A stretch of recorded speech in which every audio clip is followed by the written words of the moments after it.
नामांच्यो जाती रासनाम जे नाम जीव वा जिनस हांचो पुंजो सुचयता तें रासनाम.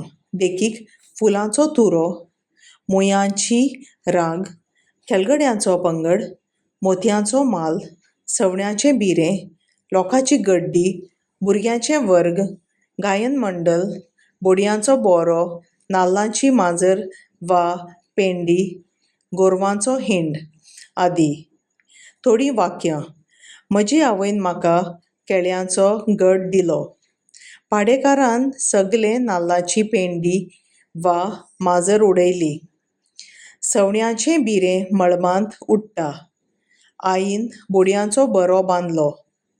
मडगांवचो गायन मंडल सोबीत गायता. आतां भावनामां.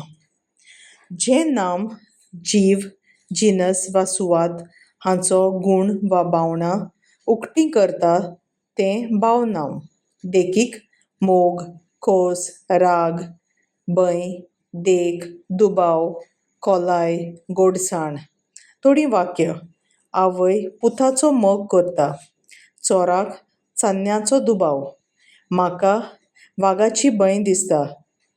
शेमायक आपले नातीचो मोग. धैर्याची खोलाय सोदपाक जायना.